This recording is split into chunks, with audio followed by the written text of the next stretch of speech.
casi todos nos conocemos, pero por protocolo. Empezamos por este lado, por favor. Quetzal Lozano Ramírez, subdirector de Servicios Públicos en representación del titular Juan Francisco Garza. Alicia Garzazo, en representación del ingeniero Wilson Ramírez, del Colegio de Ingenieros Civiles de Mexicali. Yo soy Rodolfo Álvarez y represento al Colegio Baja California de Ingenieros Civiles. Daniel Pérez García, aquí de mí. Octavio Lozano Mancilla, del Instituto de Ingeniería de la UAB. Ingeniero José Luis Aguirre, jefe de proyectos de la DAO, en representación del director Daniel Humberto Venezuela, en Administración Urbana. Buenos días, ingeniero Miguel Álvarez, subdirector de Obras Públicas en representación del ingeniero Alberto Ibarra. Jefe de Servicios Médicos Municipales. Muy buenos días, gusto saludarlos. José Arturo Arevalo González, coordinador de manejo de riesgos de la CODEPRES. Gracias. Héctor Cisneros, Servicios Públicos. Muchas gracias. Arquitecta Silvia Quintero, directora de MIM. Bienvenida. Y pues les tenemos aquí la palabra al doctor Octavio Lázaro para que nos haga esta interesante presentación. Es muy interesante. Un paso sorprendido, pero muy bien. Vamos a comenzar. Bueno, esto que les voy a presentar es, digamos, el estado actual de las investigaciones relacionadas con cuestiones de tipo radiométrico. ¿Qué entendemos por radiometría? Bueno, la técnica geológica, geofísica, geoquímica, que nos permite tener en este caso acceso a valores de manera cuantitativa relacionados con radiación, principalmente. Hemos estado estudiando este fenómeno relacionado con el gas radón desde el 2006. ¿Sí? Hemos hecho prácticamente el estudio de radón de toda la ciudad a nivel urbano y pues ya hemos tenido resultados. Hubo una tesis de una alumna que se participó aquí en la mesa 10, relacionada con lo que viene siendo los casos de cáncer pulmonar asociados con manifestaciones de radón. ¿Sí? Entonces, lo que viene a continuación pues es una parte que no habíamos tenido acceso por cuestiones de tal vez instrumentación, pero bueno, la instrumentación va mejorando y va a estar incrementándose nuevamente con más tecnología y eso es lo que de cierta manera lo puede participar. Bueno, en principio, pues tenemos aquí esta que la mayoría de todos nosotros conocemos de nuestros estudios, pues es la tabla periódica, ¿verdad? Donde están también algunos elementos que no solamente son naturales, sino algunos ya artificiales, ¿verdad? Tienen que ver con los elementos químicos. No es tan difícil, miren. Aquí en la última columna está HE y así hasta abajo está RN, ¿verdad? RN es gas radón, es el nombre de carbono, es un elemento de la tabla periódica y es un gas noble, supuestamente. Entonces, ¿qué acerca del radón? Bueno, en principio, pues es un gas, perdón, es un gas. Ocurre de manera natural porque es algo que está presente no solamente en el universo, sino también aquí. Es invisible, lo podemos ver, no lo podemos ver. Si lo probáramos no nos haría nada. Y básicamente entra a las construcciones desde el suelo. ¿Sí? Claro, cuando estas construcciones están, tienen el piso fracturado, la loseta, el cemento, etcétera, etcétera. ¿Sí? Entonces, ¿es para señalar? Perdón. Es micrófono. Sí, entonces tenemos ahí hasta abajo está el uranio, tiene 4.500 millones de años, dura su desintegración, de ahí decae a lo que viene siendo, pasa por otros elementos, ¿verdad? Pero llega al radio, que tiene 1.600 años, un tiempo de vida, su vida media, y de ahí decae a lo que viene siendo radón 222, que tiene un periodo de vida de 4 días aproximadamente, ¿verdad?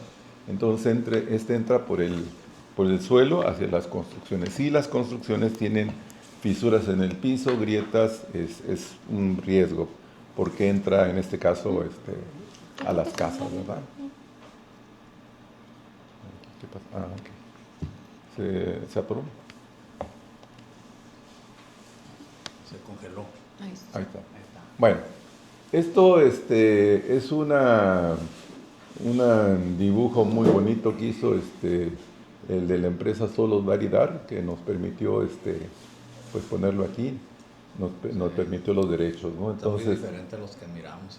sí, en este caso pues vemos ahí todo el sistema de fallas que hay aquí en pues, que cruzan por la región. Está la falla Cerro Prieto, Buenos días. está ahí en amarillo, luego está Mexicali, luego está la falla Imperial, las fallas de Algodones y la Laguna Salada, ¿verdad? Todas esas fallas pues son las que tenemos aquí en nuestra localidad, ¿verdad? De manera que pues son en cierta manera aquellas que son responsables de los movimientos sísmicos, ¿verdad? Entre ellos lo que fue el movimiento del 2010, ¿verdad? Con el 4 y 5 de abril, de una magnitud de 7.2. Muy bien. Este fue un estudio que hicimos nosotros en el Libramiento. Está un poco feo porque esto apenas lo estoy adaptando, pero ahí tenemos, por ejemplo, una firma de lo que son en este caso concentraciones de radón, que básicamente nosotros hicimos este estudio para delimitar en dónde estaba la falla, en este caso de la falla Michoacán, ¿verdad? Que es una de las fallas también que están aquí en la ciudad. Entonces, ese fue uno de los estudios que hicimos. Ahí tenemos los valores en concentraciones de radón y para eso nos servía en este caso este método, ¿verdad? Bueno. La izquierda es la del radón, ¿verdad? La derecha de abajo se ve, ahí es el trayecto de libramiento, ¿sí? Los puntitos que están en amarillo y rojo son puntos donde medimos, ¿verdad? Y lo que se representa en la gráfica son valores de concentración de radón, que básicamente ahí lo que para nosotros nos sirve, donde hay mayor intensidad, lo podemos asociar con la falla, ¿verdad? Ese fue un estudio previo que hicimos de radón. Bueno, ya habíamos hablado del radón, pues es un gas, decae por, en este caso, desintegración de radiación alfa, ¿sí? A polonio 218. Entonces, una radiación alfa es un átomo de helio, ¿sí? Entonces pierde átomos de helio y decae a 218. Entonces, de 222 cae a 218, ¿verdad? Bueno, aquí tenemos la serie, como dijo aquí el compañero, pues nos vamos a meter en cosas muy difíciles. Bueno, básicamente lo que tenemos ahí son los tiempos de vida de los diferentes elementos por los que se decae, del uranio hasta el radón, polonio, plomo y bismuto, ¿verdad? Pues, ok. ¿Con esto? ¿Con esto? Perfecto. Ya, ¿Se puede interrumpir? Claro, o sea, que sí. Una pregunta, ahorita que miro el PV del plomo, Ajá. Pues ya ve que aquí en Mexicali todavía tenemos tuberías de agua potable de asbesto cemento. Ajá. Y pues tienen plomo. Sí. Y en Estados Unidos pues ya tiene rato que se prohibieron, ¿no? Y ahí, ¿cómo no han hecho ustedes qué impacto nos ocasiona a la ciudadanía? No, ahorita nos hemos ocupado principalmente del radón, pero ahorita hablando del plomo, pues sería bueno. Entonces, miren, por ejemplo, aquí hay que poner atención en esto. Este simbolito se denomina alfa, beta, y son básicamente radiaciones, ¿verdad? Entonces, alfa son prácticamente núcleos de helio, beta son electrones, y aquí no toman en cuenta lo que son la radiación gamma, que lo vamos a ver en un momento, ¿verdad? Bueno, este es otro esquema más sencillo. ¿Cuánto tiene de vida media? Aquí está el radón, aquí 4 días, aquí emite partículas alfa y partículas gamma, ¿sí? Esas son peligrosas. ¿Y el plomo? El polonio 218, que tiene 3 minutos de vida, emite partículas alfa y partículas gamma, o sea, núcleos de helio y básicamente radiación. Y partículas beta, que son electrones y energía pura, ¿no? Entonces todo esto nos pone aquí una serie de los derivados del decaimiento del uranio, ¿verdad? Como puede ver usted, pasa de radón a polonio, plomo 214, bismuto 214, polonio, hasta que decae a plomo, ¿verdad? Que son los más estables, plomo 206. Entonces, aquí lo interesante es esto, que se dice que el radón es importante porque puede ser causante de cáncer. El que es causante de cáncer pulmonar es el polonio 218. Es básicamente, lo podemos encontrar como polvo, ¿verdad?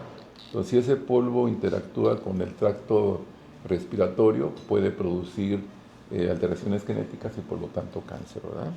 Entonces son algunos aspectos. Bueno, aquí viene cómo es el decaimiento, pierde un núcleo de helio, miren ustedes que salió de ahí, y pasa en este caso polonio 218. Entonces, esos productos que son inhalados, pues nos alteran lo que viene siendo nuestra información genética, y es precisamente cuando se adhieren al tejido pulmonar es que pueden crear una alteración, en este caso, de la ¿cómo se llama?, anatomía, ¿verdad? Y crear pues ciertas alteraciones que producen cáncer, ¿verdad? Bueno, ¿de dónde viene el radón en Mexicali? Bueno, proviene del suelo. ¿Por qué? Porque cuando se formó la tierra, bueno, prácticamente la mayoría de los elementos, estaba un caldo de compuestos químicos y todo eso, se fueron desintegrando, se empezó a endurecer la corteza, pero en el interior de la tierra todavía hay esos elementos. Entonces, en el suelo, esos elementos periódicamente salen a la superficie, ¿verdad? Entonces, hay varios fenómenos, como viene siendo un fenómeno de emanación, que es básicamente una cuestión a nivel de poros. Luego viene convección, hay diferencias de presión en diferentes partes del suelo, y esto hace que salgan, o también por gradiente de concentración, que es la difusión, y después sale a lo que viene siendo la exhalación del radón. O sea, en este caso, a nivel digamos, del gremio, se habla de desgasificación de la Tierra. O sea que la Tierra continúa desgasificándose del material original que tenía hace 4.500 millones de años, ¿verdad? Entonces, aquí en Mexicali tenemos emanaciones de radón. Muy bien. Aquí tenemos otra figura que nos presenta alto contenido de uranio, las rocas que están en el subsuelo, que son similares a las de la Rumorosa, que es granito principalmente, y otros materiales ígneos, tienen mucho contenido de uranio, de ahí decae el radioradón y sale, en este caso, a la atmósfera. Y aquí tenemos lo que viene siendo, pues, lo que es dañino, ¿verdad? El polonio 218, polonio 214, que es básicamente responsable entre el 3 y el 14% de muertes por cáncer pulmonar, de acuerdo a un dato de la Organización Mundial de la Salud. Entonces, eso es básicamente lo que produce la inhalación del polonio 218 y polonio 214, que es un derivado del radón, o se le llaman también la progenie del radón o las hijas del radón, ¿verdad? Bueno, según una estadística, ¿cuál es el mayor causante de cáncer? Según esto, el radón, que básicamente viene siendo esto, ¿sí? Entonces aquí falta una parte que tiene que ver con la cuestión del fumador, ¿verdad? Que también es motivo de cáncer, la cuestión de estar inhalando constantemente el humo del cigarro, ¿verdad? Ese sería otro punto importante. También se ha hablado de que existe el radón en lo que viene siendo aguas subterráneas. Esa investigación la tenemos pendiente aquí en Mexicali. No se ha podido hacer por cuestiones de tiempo, por cuestiones de recursos, ¿sí? Pero es algo muy importante. Una vez invité a un médico del ISSSTE a trabajar en la cuestión de los casos de cáncer producidos por radón, y me dice, a mí no me interesa tanto la cuestión pulmonar, me interesa más la cuestión gastrointestinal. Y le digo, ¿por qué? Porque posiblemente hay radón en agua, y mucha gente del valle toma agua y posiblemente por eso tiene ese tipo de cáncer, ¿verdad? Es lo que me comentaban en las tuberías de restos sanguíneos. Sí, entonces es bien importante hacer ese estudio, ¿verdad? Oiga, entonces quiere decir, hemos estudiado radón en suelo, pero no lo hemos estudiado en agua, sí. Ahorita que menciona esa parte y las limitantes naturales que se pueden presentar para el estudio, por la norma 127, los organismos operadores están obligados a monitorear partículas radioactivas. Ajá. Habría que preguntarle a ustedes si está siguiendo esa pauta de seguimiento. No es tan frecuente, es en periodos de 1 año, 3 años, 5 años, pero sí están obligados a monitorear. Claro, sí, habría que verlo. es importante. Por ejemplo, complementando lo que dice el compañero, cuando los trabajadores están excavando zanjas, hay zanjas hasta de 4 o 5 metros, entonces a lo que dices está saliendo el gas. Están expuestos. Ellos están expuestos. Están expuestos. Porque pues comúnmente no se utiliza ni mascarilla. Están expuestos, pero si es, vamos a decirlo, a cielo abierto, tienen la ventaja de que el aire circula, si es que circula. Pero por ejemplo para excavaciones como minas como por ejemplo en el caso de Teotihuacán, hacen tiros para poder buscar vestigios arqueológicos, y ahí cuando conocieron el radón hicieron una medición y vieron que el radón estaba muy alto, ya nadie quiso entrar. Entonces, pues la regla, pues tienes que estar inyectando aire constantemente, proporcionarle mascarillas para que no estén respirando por la cuestión del polonio 218, pero si tú mantienes el ambiente con aire circulando, pues no hay problema, ¿verdad? El problema es cuando está atrapado el gas y prácticamente lo inhalas directamente, ¿sí? Pero cuando es, por ejemplo, una excavación a cielo abierto, aunque haya radón, la misma circulación del aire lo va, pues sí, liberando, ¿no? Pero ahí, doctor, perdón, tendría que ver también el tiempo de exposición de las personas También, al gas. también tiene. En una casa es muy diferente a un trabajador, por decir algo, de la selva, Claro. que en la casa pues tiene 8 horas. En el caso de las minas, sí, ahí sí es peligroso.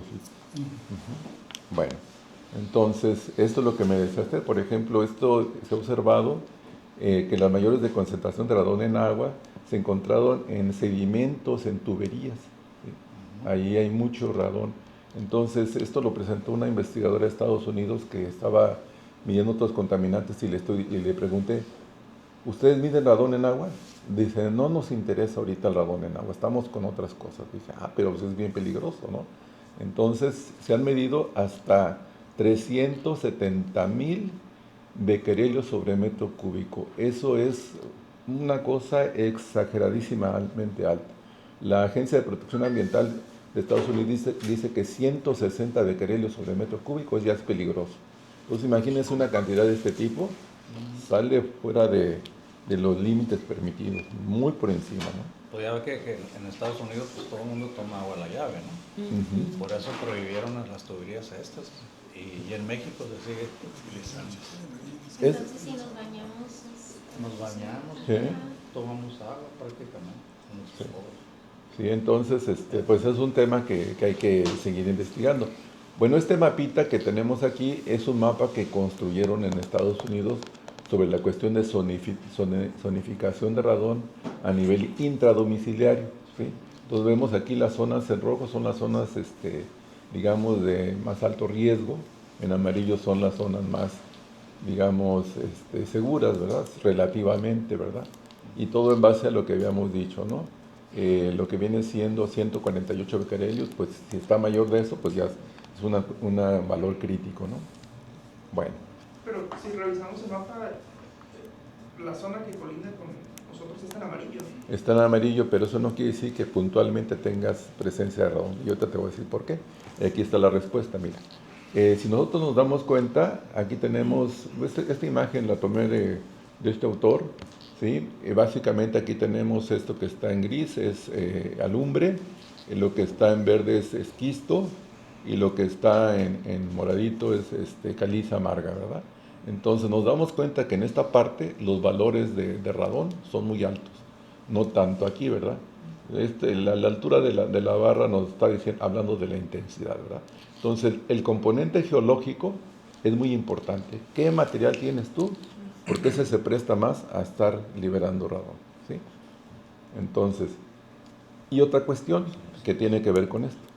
Cuando tú tienes fallas geológicas, aunque a pesar de que estos materiales son iguales, es el mismo material, pero aquí se fracturó, vemos que aquí hay valores altos.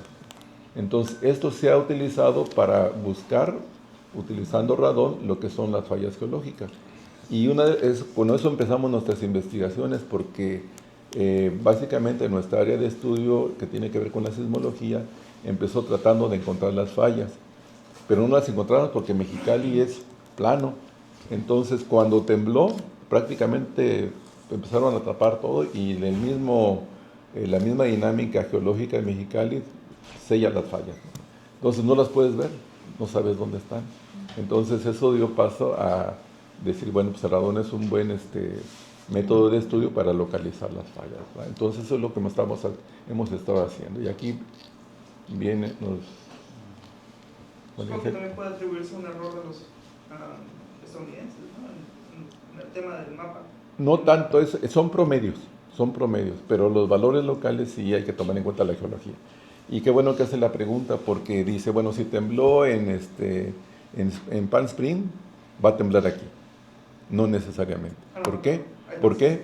Porque la geología cambia. O sea, se llaman las provincias geológicas a nivel mundial, afortunadamente son todas diferentes.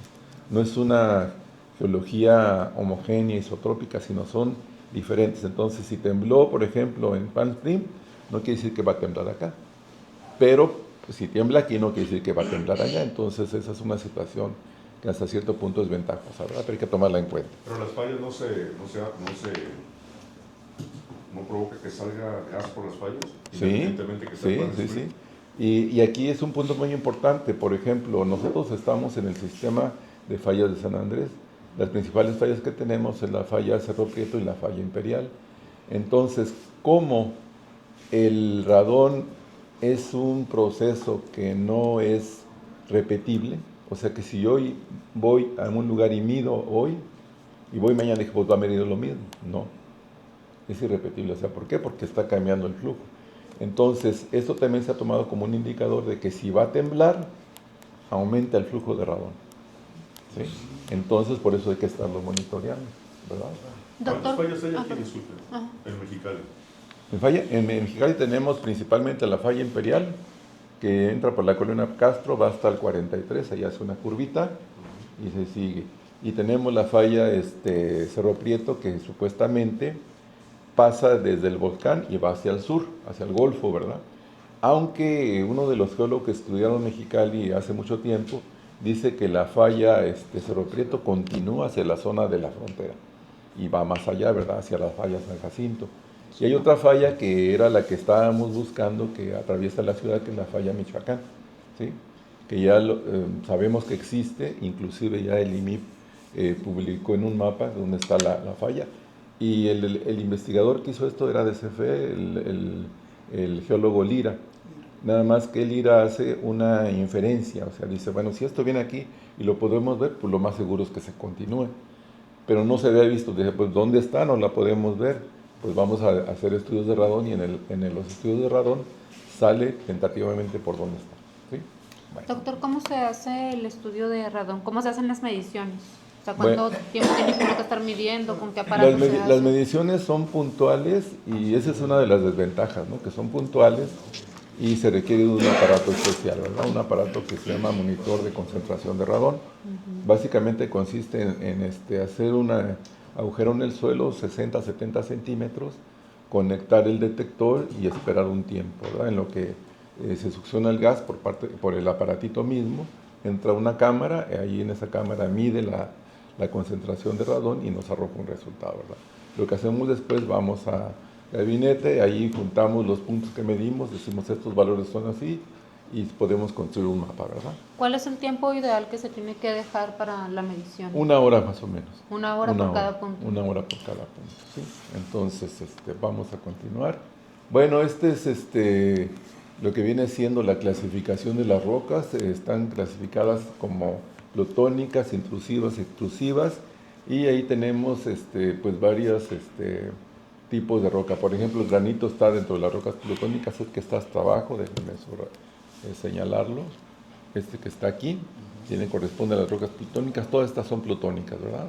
O sea, están prácticamente hasta abajo, ¿verdad? Pero estas rocas afloran en lo que viene siendo la rumorosa. O sea, es como si tuviésemos un laboratorio natural que nos permitiese ver el subsuelo, ¿verdad? Entonces, todo lo que vemos en la rumorosa son este tipo de rocas. Aquí está el granito, ¿verdad? Hay otros materiales que, pues, bien como la diorita y el gabro, ¿verdad? Rocas intrusivas tenemos los pórfido, riolítico y granítico que hay también en el valle, y en el Cerro Prieto tenemos básicamente algo de basalto, ¿verdad? Entonces es a nivel de rocas extrusivas. Extrusivas porque salen a la superficie. De hecho, ese volcancito que está aquí en Mexicali es como una cosa muy, muy interesante, porque pues nadie pensaría que hubiese un volcán ahí, pero pues ahí está el volcancito, ¿verdad? ¿Por qué? Es importante porque de ahí se toma en cuenta que esto tiene conexión con el subsuelo y precisamente hay una cámara magmática aquí, que básicamente hace lo que viene siendo el generador de todo el vapor y el calor para poder producir en este caso electricidad, ¿verdad? Entonces eso es la cuestión de tipo geológico. Y aquí está el aparatito que le digo.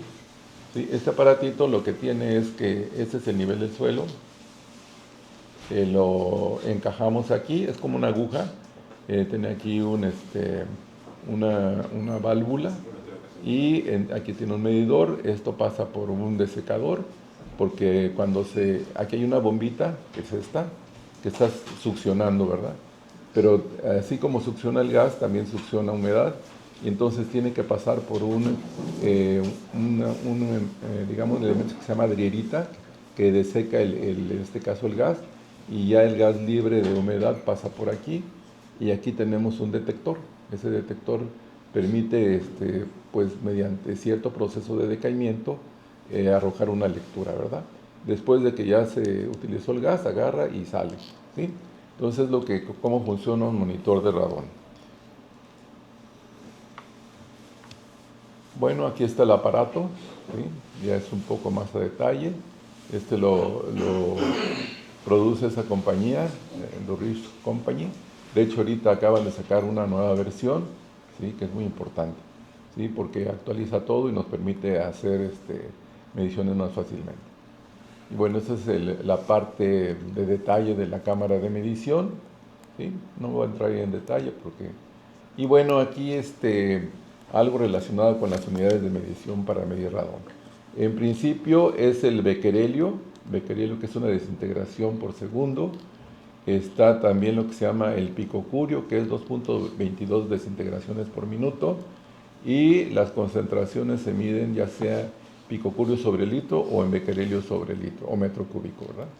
Entonces dice la EPA que 4 picocurios sobre litro, en este caso es el límite. Si se pasa de eso ya hay peligro, ¿verdad? Y como vimos en la tubería estaba exageradamente alto, ¿verdad? Bueno, ¿qué hemos hecho? Aquí en Mexicali, pues este es un mapa una carta geológica minera que produce el Servicio Geológico Mexicano. Prácticamente aquí está Mexicali con toda su geología.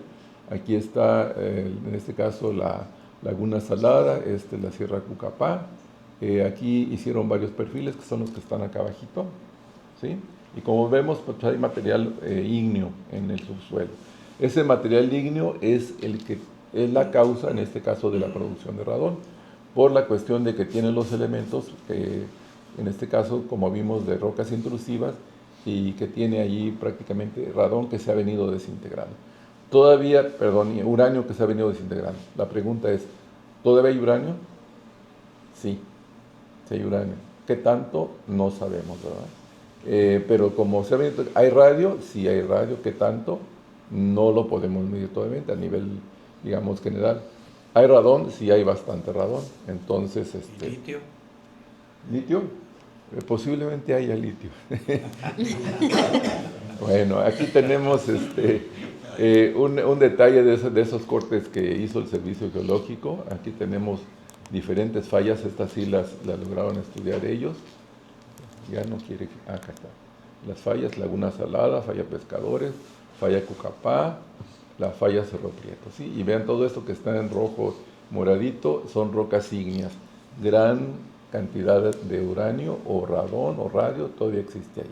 Y estos son lo que viene siendo, en este caso, los sedimentos sobre lo cual está, digamos, cimentada nuestra ciudad, ¿verdad? Son sedimentos producto de las,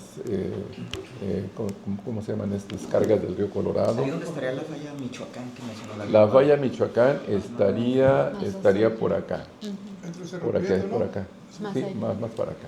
¿Sí? Está como entre Cerro Prieto y Imperial, más o menos en el medio. Exactamente. A ver, entonces... Y esa falla ya es un hecho que, o sea... Sí, es un hecho. Ya la consideramos, inclusive... Existe, sí existe. Nada más que todavía se está estudiando. Bueno, ¿qué tenemos aquí? Tenemos aquí básicamente un estudio que se hizo, que fue con el que empezamos. Se hizo en la colonia Castro, ¿sí? Y básicamente fue en una zona relacionada con la falla Imperial, ¿sí? Entonces nos dimos cuenta que había estos valores altos. Después pasamos una línea de radar de terreno, y nos dimos cuenta que esto que ves aquí, esto debería de estar horizontal completamente, ¿sí? Como acá. pero si ustedes se dan cuenta, este es un análisis de lo que viene siendo las rupturas del terreno derivado de esto, ¿verdad? Entonces esto nos está indicando que efectivamente hay ciertas rupturas y grietas en el terreno. Pero esas líneas son rupturas de terreno. Son rupturas, por ejemplo, aquí se ve una ruptura. Esto es lo que dio el aparato. Esto nos da, por ejemplo, este que está aquí es este mismo que está acá. Entonces está desplazado. Quiere decir que aquí se quebró el terreno, ¿sí? Por ejemplo, otro por acá. Aquí se ve este por acá, viene por acá, entonces está quebrado. Entonces, eso fue en la falla imperial. Eso fue por allá del 2006. Posteriormente, cuando estudiamos la falla Michoacán, vimos la necesidad de hacer una comparación de los valores que arrojaban, en este caso, el radón en diferentes sitios, y nos encontramos con estos valores demasiado altos, ¿verdad?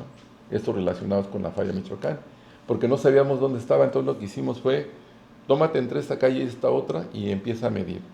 Y donde te dé el valor más alto, seguramente por ahí pasa la falla, ¿sí? Entonces trazamos líneas paralelas, prácticamente oriente-poniente, y donde más nos daba el valor más alto, ahí lo tomamos como lugar de la falla, ¿verdad? Porque no la podíamos ver directamente. Este fue el estudio que hizo Jennifer Guardiola, y básicamente aquí lo que tenemos es los diferentes regiones o zonas que están asociadas a los valores de concentración de radón.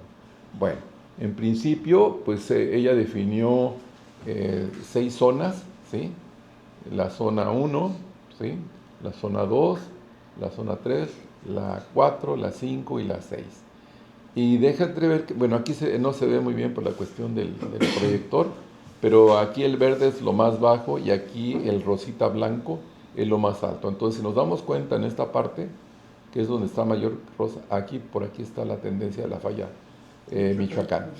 ¿Sí? Entonces, es una respuesta que esto tardó 2 años en hacer este estudio, ¿sí? Un estudio, digamos, no tan exhaustivo, pero nos dio una idea de cómo está, en este caso, la concentración de radón. Y repito, ¿la imperial dónde estaría ahí? Digo, para ubicarnos. La imperial estaría por aquí así, por aquí así. O sea, Michoacán pasa por el área metropolitana. Ahorita lo vamos a ver. Sí, a ver. Bueno, ¿qué otro estudio hicimos? Bueno, nos apoyaron con un proyecto y entonces era medir líneas. Como les había dicho, no es muy rápido el avance, pero tomamos en este caso un sitio que nos habían llamado para que lo atendiéramos, es el Tecnológico de Mexicali, ¿verdad? Entonces hicimos una línea, ¿sí? Y le aplicamos varios métodos geofísicos a lo largo de esta línea, ¿no? Entonces aquí está la zona administrativa y de aulas y todo eso, ¿no? Y prácticamente es la parte del campo de fútbol. Aquí está el campo de fútbol, perdón, aquí está otro campo. Y bueno, todo esto es zona de viveros y que tienen ahí. Bueno, entonces, ese fue uno de los estudios que hicimos. ¿Qué fue lo que obtuvimos? Nos dimos cuenta por el análisis de lo que viene siendo el radón, que había ahí una zona que era anómala, ¿verdad? Pero luego pasó la sísmica y nos arrojó esta información. Esto nos está hablando de 3 zonas que son diferentes de comportamiento. Este comportamiento, como ven ustedes, es diferente a este que a este. Y lo mismo pasamos el radar y nos dio algo similar, ¿verdad? Bueno, entonces, ¿qué quiere decir? Que allí había valores anómalos de radón, de sísmica y de radar. Y posteriormente, cuando el sismo del 2010, lo que hicimos nosotros fue conseguir una imagen que nos proporcionó el SEDATU, y lo que hicimos fue un análisis de las grietas que se habían hecho durante el sismo del 2010. Todo esto que ven en rojo son grietas de terreno, ¿sí? Que pudimos analizar. Y que tenemos aquí con la flechita prácticamente hace referencia a lo que viene siendo el bosque de la ciudad, pero en la parte donde está la colonia Vidrio, que fue también donde se quebró el acueducto, ¿verdad? Si se recuerda que se quebró. Bueno, pues allí es donde esto es lo que tenemos de esa imagen. Esto es lo que viene siendo la ruptura, ¿sí? Aquí está el agua que está fluyendo, todo esto está quebrado, todo esto que estaba encementado, pues se fracturó. Entonces eso nos llamó la atención. Y bueno, eso en cierta manera uno de los lugares que nos llamaban, bueno, ¿por qué se quebró aquí? Es que por aquí pasa la falla. Es el embovedado del exactamente. río, ¿sí? Se quebró. Ajá. Y entonces, bueno, ahora vamos a lo nuevo. ¿Qué es lo nuevo? Pues habíamos estado trabajando con radón y recientemente con la evolución de los instrumentos llegamos a conseguir, por ejemplo, un aparato que nos permite medir radiación gamma. Nada más que en este caso las unidades pues nos llevan, ahora sí, como dijo aquí el compañero, pues es un poco complicado, ¿verdad? Entonces, está el Sievert, que es una unidad que mide la dosis de radiación, el milisievert, que mide la milésima parte de un sievert, microsievert, que mide la millonésima, el Gray, que es la unidad de dosis absorbida, el Becquerel, que ya lo habíamos visto, el Becquerel, Unidad Internacional de Medición de Radioactividad, el Curie, también lo habíamos mencionado, Unidad Estadounidense de Medición de la Radioactividad. A nivel mundial se utiliza a nivel de Estados Unidos se utiliza este. Está por otro lado el Coulomb por kilogramo, que es la unidad de medición del nivel de exposición ambiental. El Röntgen es unidad de medición del nivel de exposición ambiental en el sistema inglés. Stalat, que es la unidad de medición de la dosis recibida, y Stanrem, la unidad de medición de las dosis equivalentes. Bueno, toda esa terminología se la tiene que aprender un radiólogo. Entonces, pero ¿de dónde viene en este caso esa radiación? Una parte de la exposición a la cual estamos expuestos todos es la radiación cósmica. Tiene un valor de 0.27 milisieverts, ¿sí? Eso es el valor que se tiene y que aumenta en este caso con la altitud. Proveniente de rocas del suelo tenemos 0.28 milisieverts y varía según la geología de la región, como habíamos visto. O sea, no todos los lugares son iguales. Si ustedes van, por ejemplo, a Tijuana, a Ensenada, a Mexicali o la Ciudad de México, la geología del subsuelo es diferente, ¿sí? Por su formación, ¿verdad? Y luego, el propio cuerpo, o sea, nuestro cuerpo tiene 0.4 milisieverts, la mayor parte procede del potasio. Cuando nosotros nos comemos un platanito, pues estamos comiendo un elemento radiactivo, ¿no? El potasio, ¿sí? En torno al, en este caso, por ejemplo, el 2.02% del potasio que hay en la naturaleza es potasio 40. Los tejidos vivos no discriminan entre el potasio radiactivo y el no radiactivo, por lo tanto, el 0.02% de todo el potasio del cuerpo humano es del orden de 1.7 gramos por persona, de 70 kilogramos es radiactivo. Para que nos demos cuenta si queremos seguir comiendo plátano o no estamos comiendo... O sea, que si comes plátano andas bien radiactivo. Radiactivo, bueno. Entonces, esto es importante. Así como hay un límite para el radón, la EPA también señala que la exposición a radiaciones es de 5 a 10 REMS, o sea, de 5.000 a 10.000 milirems o de 50 a 100 milisieverts, no suele causar efectos perjudiciales en la salud, afortunadamente, ¿no? Y luego dice, la radiación inferior a estos niveles es un factor secundario para el riesgo general de cáncer. La exposición corporal total de 50 a 100 Röntgen por radiación, unidad de Gray, es igual a 500 o a 1000 milisieverts que causa la enfermedad por radiación.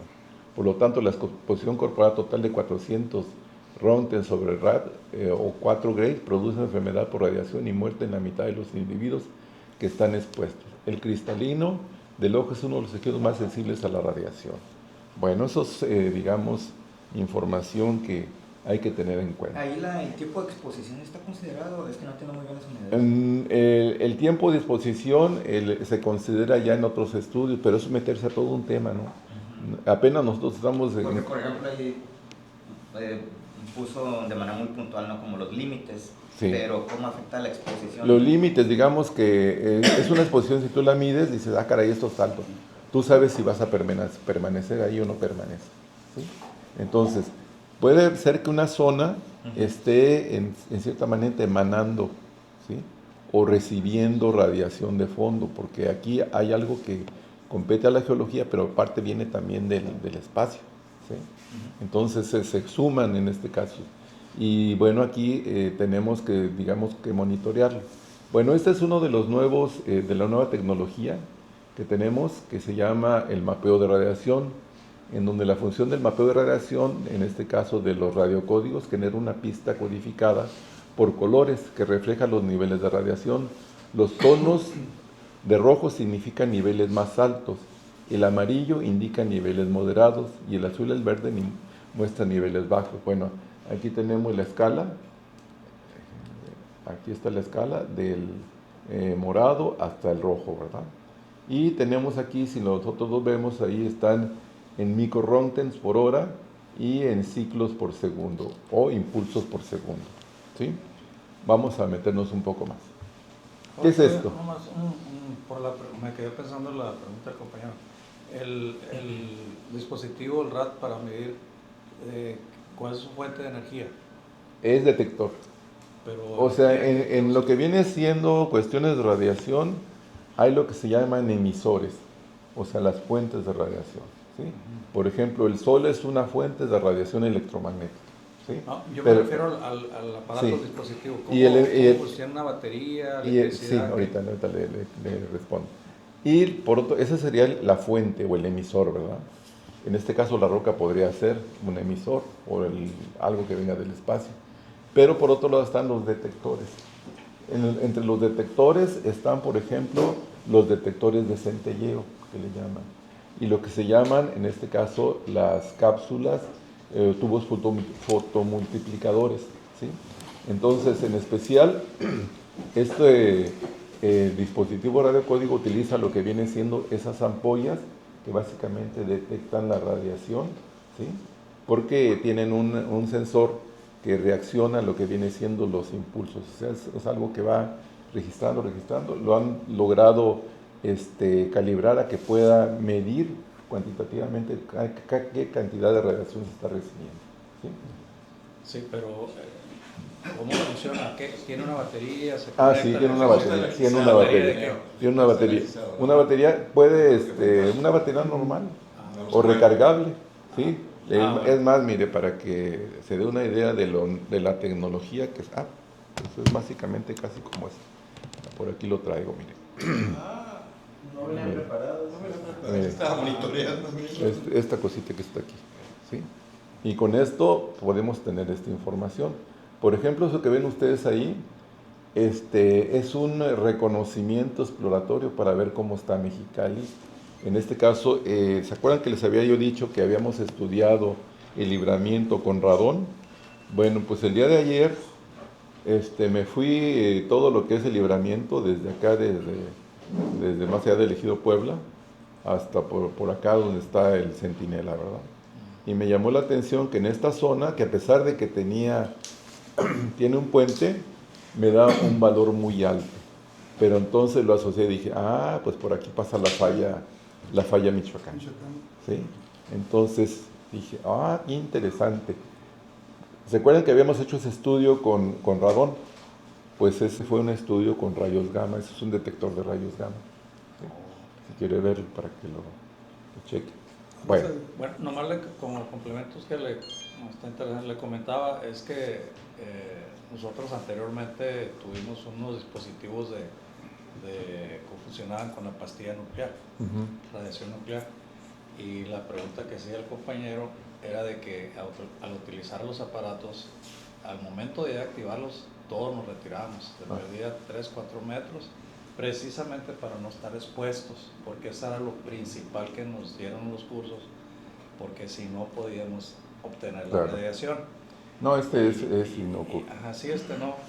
Trabaja en base a un nuevo descubrimiento electrónico, que son muy sensibles, prácticamente son semiconductores, y bueno, pues es una ventaja que hay que tener. Y esa pregunta que hiciste tú es bien importante, porque ahorita ya no hay organismos que usen los densímetros nucleares, que lo deberían de usar, con eso te ahorras brigadas, trabajadores y todo, ¿no? Pero eso está bien checado por la Ley de Seguridad Nuclear y Salvaguardias de México. Pero uno de los principales problemas es la exposición, cuando no tienen el cuidado de los trabajadores. Sí, pues es que él mismo lo mencionó, ¿no? Sí, hay grietas en las construcciones, se puede encerrar el gas. Y bueno, ahorita les voy a explicar una cosa que bueno que lo menciona, porque se menciona de una manera muy ligera, pero hay que tener mucho cuidado. Bueno, en este caso fue el perfil que levanté el día de ayer. También cuando recién empecé a usarlo, me fui por toda la ciudad y observen esta parte, donde acá está. A mí se me hace que andaba con las 8 AM. A ver. ¿Cuánto es el mayor? Mire, que está aquí en esta zona. ¿sí? Está muy alta. ¿Sí? Y bueno, aquí tenemos, por ejemplo, la zona del Río Nuevo, aquí donde fue la ruptura. Está en un valor entre verde y amarillo casi, ¿sí? Entonces quiere decir muy alto. Y esta zona también de la frontera, y tiene que ver con estos lugares que habíamos asociado con la traza de la falla Michoacán, ¿sí? Entonces esto hay que... Ahora, cabe hacer la aclaración, este transecto que ven ustedes ahí, lo hice en carro. ¿Qué hice? Lo conecté en la base de la defensa, lo más cercano al suelo, y me fui muy lento, ¿verdad? Me fui muy lento y así. Mientras, donde está más azul, prácticamente creo que hay un ruido porque no mide tan fácilmente, o sea, como que va muy rápido el auto y como que no tiene tiempo, o sea, como que te toma la lectura del anterior. Pero en las zonas ahí, prácticamente la línea me fue a vuelta a rueda y miren ahí la diferencia, ¿sí?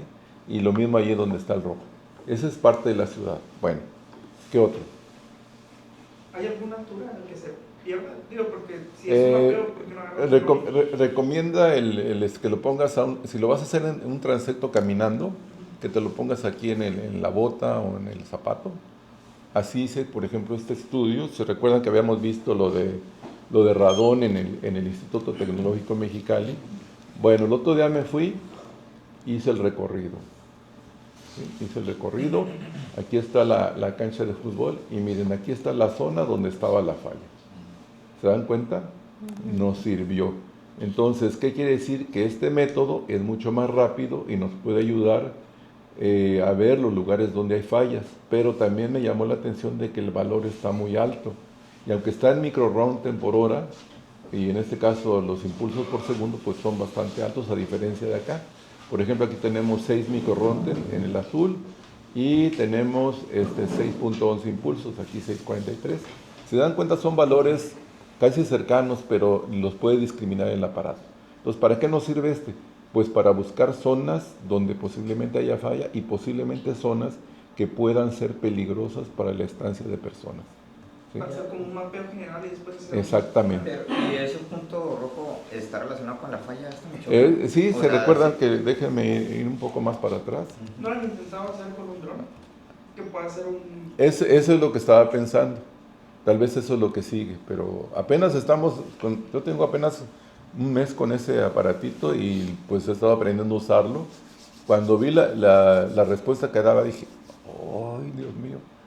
¿Y por qué me sorprendí? Porque estamos construyendo un detector de radón, que ya nos gastamos algo de dinerito ahí, y sale esto que es mucho más rápido.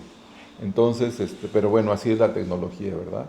La tecnología avanza y bueno, esto es lo del TEC de Mexicali. Como se dan cuenta, pues es una zona donde hay estudiantes.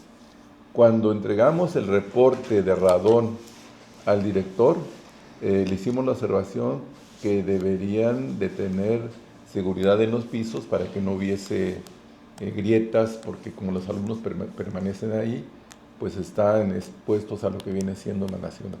Igual hicimos un estudio en la UABC, que también tiene valores muy altos de radón. Hice un recorrido muy leve en la UABC y también detecté que hay valores altos de rayos gamma. Estos son rayos gamma principalmente.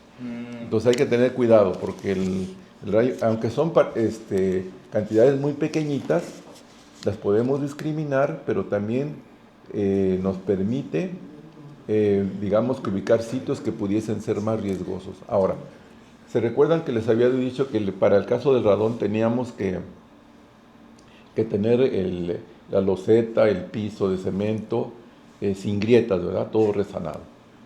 ¿Qué pasaría en el caso de que tengamos radiactividad proveniente del suelo? ¿Cuál sería la protección? Diría, ¿no teníamos protección? Pues, habría que poner plomo, una lámina de plomo para que no... Tiene que tener una capa. Ahí es que yo veo como que hay dos cosas importantes, o sea, relacionadas con el radón. O sea, la detección de las fallas. O sea, no sé, ¿tienen como mapeado el radón en Mexicali? Hay un mapa así de lo mostró, ¿verdad? Sí, se los mostró. Y hay una correlación con fallas, digo, ya... Hay una correlación inclusive... La de Michoacán y una posible falla inferida que es la continuación de la de Cerro Prieto. ¿Han encontrado correlación de esas dos cosas? Digamos que estudiamos la zona urbana. Ya relacionado con lo que viene siendo la continuación de Cerro Prieto, se va más allá de lo que viene siendo la Colonia Progreso. Entonces ahí no me hemos metido. De hecho, lo más que he estudiado es mire. Que tenemos aquí del amarillo con rojo, ¿sí? Prácticamente va en la dirección de la Colonia Progreso. De hecho, tengo datos más para allá, pero por cuestiones de presentación, pues lo hice así. Lo que pasa es que yo lo veo como de esa manera. O sea, realmente el radón puede ayudar a detectar las grietas. El radón... Y hay otra cosa. ¿Han encontrado alguna como anomalía en cuanto al cáncer en Mexicali? Sí. O sea, porque una cosa es que nos diga, aquí se emite mucho radón, pero en Mexicali hay más cáncer, pues, ¿verdad? Entonces ahí sí es importante. Sí, bueno, aquí déjame te comento. Me faltó el mapita, pensé que venía, pero no.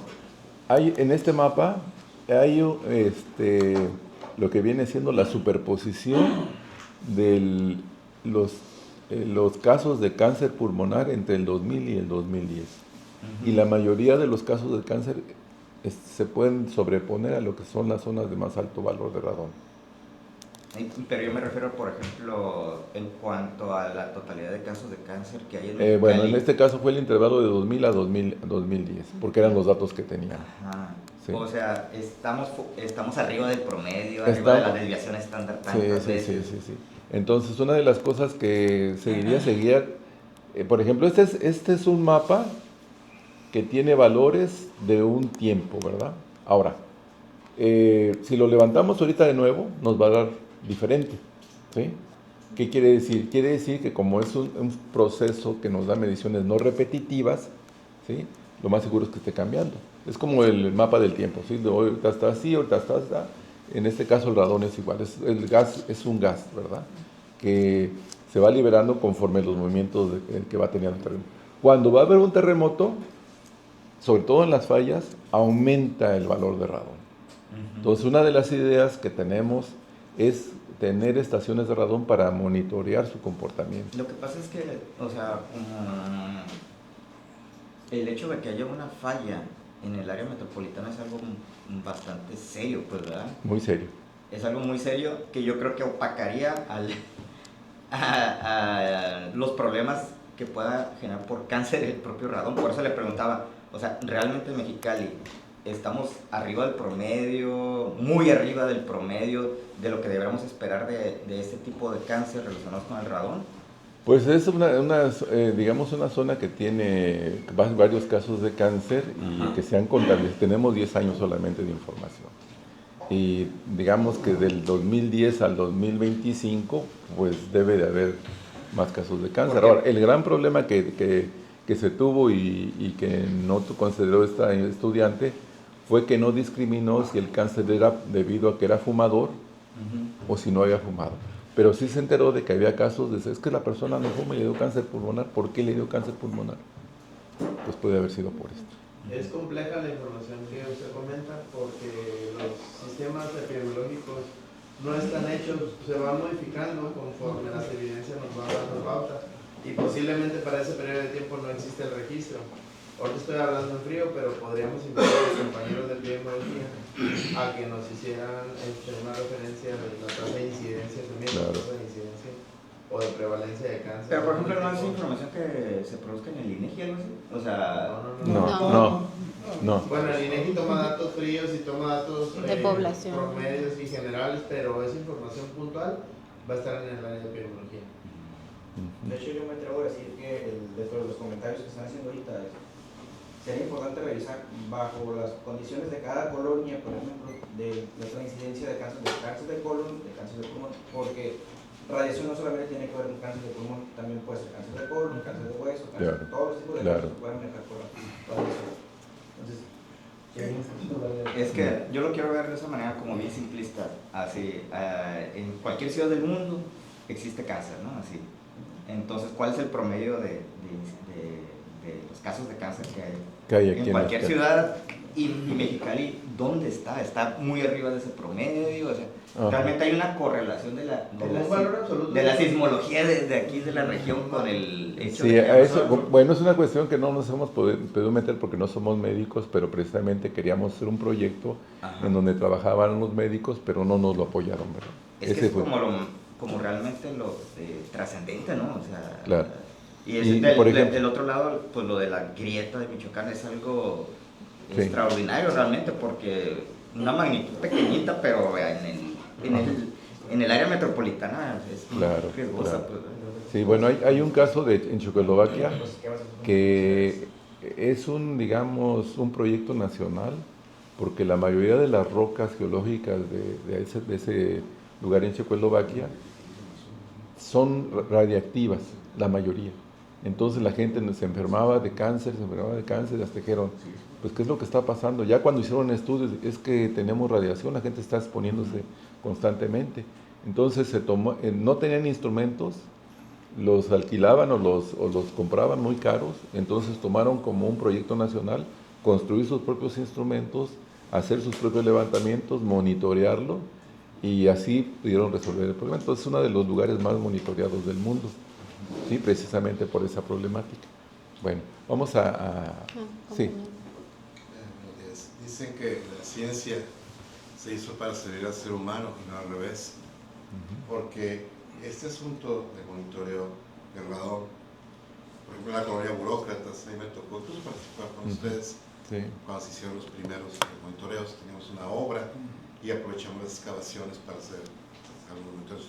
De alguna manera hay una traza de falla, podría ser, por la colonia Burócratas, y resulta que muchos de los casos estudiados de cáncer, de detección de cáncer, estaban cercanos a esa área. Entonces, bueno, tengo una manera de detectar la posibilidad mayor de tener un cáncer pulmonar ahí. Pero como gobierno, como entidades, no pasó nada. El impacto fue cero. Toda la información, los años de estudio de la universidad, del doctor, todo lo que es esta investigación, para que al final de cuentas no se tome una sola acción. Sí, es exactamente, o sea, pero si en el momento que ya se detecta en Mexicali hay más cáncer que en otros lados, o sea, pero ni siquiera se puede contestar esa pregunta ahorita, pues. Y realmente no está tan grave el asunto, porque el tiempo de vida que tiene el radón en nuestra atmósfera, a lo mejor con un placa de cemento, alguna manera de contención podríamos reducir la posibilidad pero no ha habido el eco adecuado en realidad. Pues nosotros como ciudad, muchos investigadores tienen mucho tiempo trabajando en esto. Esta es una investigación muy importante, algo muy importante, que da resultados, no es nada más investigar por investigar, pues, está dando los resultados que pueden impactar en la salud directa del mexicalense. Por cierto, la capacidad del gobernador pasa por ahí también, ¿verdad? Mira que me lleva el gobernador o el gobernador. Y pues sí deberían de tomar algunas acciones o pronunciarse de alguna manera, pero ya como gobierno, pues ya diferente, pues, con una investigación sustentada, seria, académica, que está llevándose a cabo. Por eso es mi comentario, que bueno, al final de cuentas, ojalá que tenga un poquito de eco, porque el impacto ha sido cero.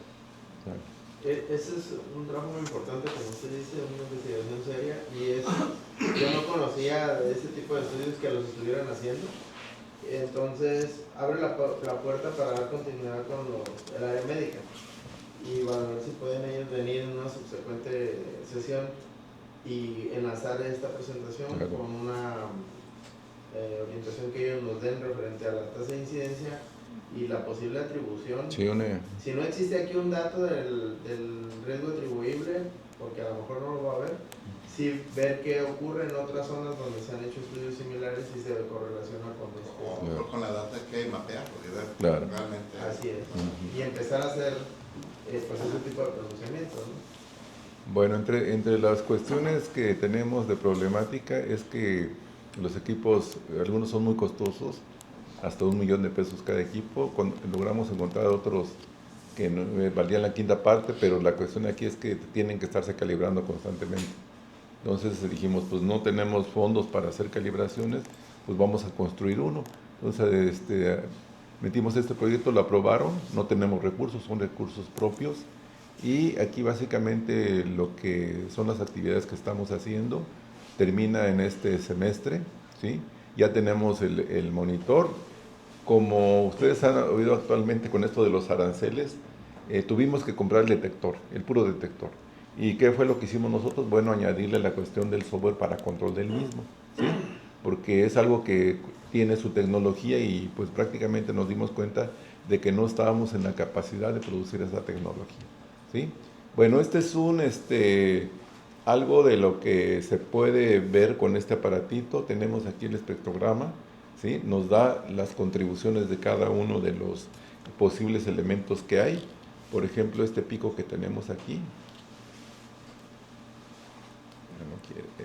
este de aquí, es el de potasio 40. ¿Por qué aparece ahí? Puse un plátano ahí unas 2 horas a que lo midiera y es el pico de un plátano debido al radiador. Ahora, este que ven aquí, este piquito, ¿sí? Es un pico de americio 241. ¿Qué es el americio 241?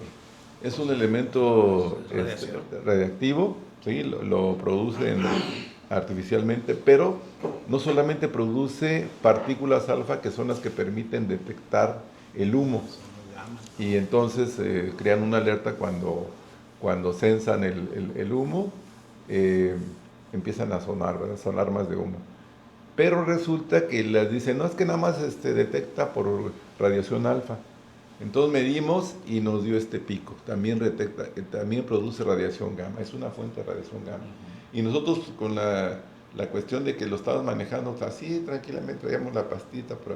Cuando medimos la radiación gamma, híjole, nos estamos dando en la torre solos. Entonces lo que hicimos fue encapsularlos, le pusimos un blindaje de plomo y ya nos dimos cuenta de eso. Entonces, ¿qué elementos radiactivos habrá cercanos a nosotros? No lo sabemos. Pero las alarmas de humo tienen ese elemento americio 241, que no solamente emite partículas alfa, sino también radiación gamma. Y eso es peligroso. Tengo una pregunta para el biólogo, que tiene mucha experiencia en la mesa. Biólogo, ¿usted sabe dónde está la varilla de cobalto 60 que trajeron de Ciudad ¿Dónde Juárez? está? ¿Se regresa al tecnológico?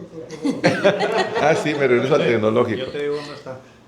Cuando recién empecé el servicio social, me tocó transportarla la carretera San Felipe. ¿Qué kilómetro? Está en la Laguna Salada. Está enterrada ahí en una celda a, ¿qué? 7 metros de profundidad. 8 metros de profundidad. Ahí está. Y todavía, para los que vayan al Soriana, no es grilla. Y todavía el Soriana tiene contaminación. ¿A cuál Soriana? Soriana de ¿Cuál Yo fui a medir al Soriana, me prestaban un radiómetro de acá en aquel tiempo. Ahí me tocó hacer el estudio de localización de la varilla radiactiva. Estamos hablando de 1986, 87. Entonces se detectaron radiaciones o varilla radiactiva aquí en Mexicali, en muchas colonias, ¿no? Sí. Una del Soriana, para acá, para el que está pegado a la línea, hacia la orilla, ¿cómo se llama? El fraccionamiento ese. Hípico. Para el Hípico, todo eso. Y mucho en San Felipe, ahí me tocó checar y ir a medir y todo, ¿no? Entonces, se ubicó bomberos, tenían aquel tiempo, tenían una relación de construcciones con varilla radiactiva y nos pasó la información. Entonces fuimos a detectar si realmente tenían varilla radiactiva. Efectivamente tenían varilla radiactiva, ¿no? Entonces empezaron a demoler muchas construcciones, casas que estaban a medio construir en obra negra y casas inclusive que tenían varilla radiactiva, ¿no? Pero, ¿dónde se iba a llevar ahorita esa varilla radiactiva, no? En ese momento, necesitamos llevarla a algún lugar. Y en aquel tiempo, estamos hablando de 1986, todo lo que está aquí en la zona del tecnológico no había nada, absolutamente nada. Al sur del tecnológico, bueno, al norte del tecnológico, donde está una de la CFE, Sí, todavía no existía ni CFE ni nada, ¿no? Ahí se dispuso la varilla radioactiva. Ahí en Bugambilia se llama, ¿no? No, pasa el tren hay un lado, ¿cómo se llama? Villa del Palmar. Villa del Palmar. Pero de este lado del tren, al este tren, se dispuso ahí toda la varilla radioactiva. No recuerdo cuánto tiempo estuvo ahí. La varilla radioactiva. Y se tuvo que hacer un estudio para su disposición final. Tenía varilla radioactiva en La Paz, Baja California, Sonora, Sinaloa, Chihuahua, que ya fue donde se detectó, eran los principales estados donde había varilla radioactiva. Nadie había hecho un sitio para disposición final. En aquel tiempo yo acababa de entrar a la Dirección de Ecología del Estado y uno de los primeros trabajos fue ya que biólogo, ¿cómo la ves? Entramos a este paquete porque ningún estado de la República ha dispuesto el poder radioactivo. Y efectivamente, agarramos nosotros ese paquete, ni salubridad, nadie quería entrar a esa bronca. Entonces se localizó un sitio en el kilómetro 114 de la carretera San Felipe. Se ubicó el sitio, se habló a México con el Centro de Energía Nuclear de Salvaguarda, vinieron físicos de allá, se evaluó el lugar y optaron porque sí se dispusiera ahí la varilla radioactiva. El estudio que se hizo para la disposición final, yo participé en él, y en la construcción estaba el ingeniero Luis Esquilla Chávez, de la Secretaría de Ayuntamientos Humanos y Obras Públicas. Entonces, se transportó la varilla radioactiva, pero la varilla radioactiva se dispuso en la parte norte del Tecnológico Mexicali, que era cobalto 60 y tenía una vida media de 5.6 años. Entonces, se hizo para allá, se hizo una celda, se hizo un ataúd, vamos a llamar así, de 25 metros por 25 por 25 por 15 centímetros de espesor de concreto, a 7 metros de profundidad. Luego aparte quedaban 2 metros más, se tapó completamente la celda con un ataúd y aparte había 2 metros más de tierra. 2 metros más de tierra. Se hicieron evaluaciones posteriores y no había fuga de radioactividad, ¿no? Entonces, eso fue lo que sucedió con la varilla radioactiva. El ingeniero Luis Esquivel fue el que hizo el diseño de la celda y todo eso. Sí, fue cuando, complementando en ese, pues nosotros éramos los área técnica y sí nos mandaron a enterrar todo el acero, vigas de acero, unas bigotas así de la Soriana, ahí se tuvo que demoler y desbaratarla. Con los físicos que vinieron, pero ahí fue la mayor concentración que se encontró en la Soriana. Pero todavía quedaron elementos de radiación que no se quitaron. Y ahí ¿En la Venustiano Carranza? No, en la Soriana. La López Benito Mateos. Juárez. La López Mateos. Benito Juárez. Benito Juárez. Ah, Juárez. ok. Ahí, donde está el casino, el Prestige, la que está enfrente. Ajá. Es la Plaza Mandarín. Pero yo fui a medir ahí y ya no había. No, sí hay. No, sí hay. Con el aparato y con Para gente el lado, del lado del IMSS. norte, es donde hay radiación todavía un poquito. Hay una de la Office tipo donde era gigante. Sí, ahí. Ah, ok. La parte norte o oriente, ahí todavía hay poquita. Se decía también que los edificios que duraron mucho tiempo inhabilitados también estaban con en el Montejano, ¿verdad? Ajá. Pero no, yo medito.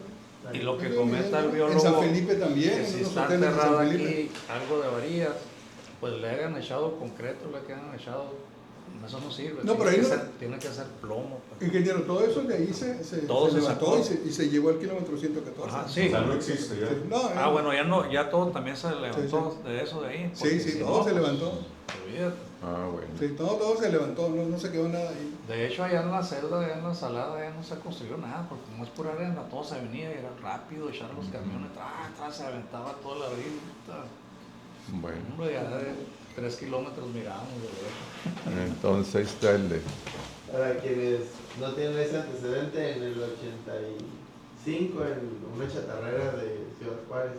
Pues ahí se inició todo. Ahí se inició todo el problema por un equipo médico que tenía una fuente radioactiva que se dispuso mal y ahí lo metieron como chatarra y al rato la varilla la detectaron allá en Estados Unidos y fue como vino la trazabilidad hacia acá. Que se fundió Se fundió y se mezcló ahí con el hierro. Pero hay otro caso que no supieron, esos densímetros nucleares. Nosotros teníamos 2, pero en Tijuana apareció otro que compraron y eso se lo robaron. y la pastilla anduvo por allá en el basurero, por allá lo localizaron y coordinaron todo, la que hacen de seguridad, ¿no? Los físicos, y afortunadamente lo localizaron. Pero el gobierno del estado compró uno y ese uno por ahí debe estar hasta aquí en Mexicali. Que yo sepa, no lo devolvieron para que se deshagan de él. Ese por ahí está escondido en alguna dependencia y esa es la pastilla, todavía tiene energía. Ese que no tiene Coepris. No, sí, es que no lo pueden operar, o sea, lo que me corrigen, no lo puedes operar si no tienes permiso de la Comisión Nacional. Necesitas una capacitación. Sí, especial. y ese lo compró el gobierno del estado, lo tenía por ahí en una oficina y después ya no se supo dónde quedó, pero debe estar emitiendo redes. Es constante la pérdida o el robo o la pérdida de este tipo de dispositivos. Por parte del área de la Unidad de Inteligencia Epidemiológica nos mandan alertas cuando ocurre un incidente de este tipo, igual y se los voy a compartir. El último incidente que tuvimos donde activamos un protocolo fue en agosto del 2020, fue un sábado por la noche y fue en San Quintín. Había riesgo en una chatarrera, una incidencia con un equipo que se presumía era radioactivo. Al final se activó el protocolo y después se concretó que no era una fuente natural, sino que tenías que conectarla para que emitiera y se bajó el protocolo, pero se tiene que hacer toda una serie de cosas para estar seguros de que no hay un riesgo a la población. Son los cursos para capacitación Sí. de radiación. Bueno, este es el aparatito que estamos construyendo para detección de gas radón. De hecho, pues ya está terminado. Queremos continuar y tal vez poner unas estaciones aquí como una pequeña red. Claro que ese es algo muy incipiente, pero con algo se empieza, ¿no? Y bueno, pues es todo por mi parte y estoy a su servicio por si quisieran comentar algo más. ¿Sí? Yo tengo una duda. Comentaba algo relacionado con el polvo y el gas. ¿Cuál es ¿se contamina el polvo o es parte de...? No, lo que pasa es que el radón es un elemento, es un gas. Tiene 3.8 días, casi 4 días de vida media. Entonces, por su mismo proceso natural, decae a polonio 218. El polonio 218 es un polvito. Si el radón es un gas, es un polvito que puede andar flotando en el ambiente, ¿no? Entonces, si tú vas por una zona donde hay polonio 218 y lo respiras, pues te puede alterar tu tracto respiratorio y te puede producir cáncer. Ese es el peligro. Okay. Pues ahora aterrizando esa idea, como gobierno, ¿no sería prudente limitar la venta de consumo de comida ambulante en ciertos periodos donde sabemos que va a haber mucho polvo? O por ejemplo, después de una lluvia. Hay otros estados, por ejemplo, Baja California Sur es el caso, después de un huracán no se permite la venta de comida ambulante por el polvo que hay en el ambiente, ¿no?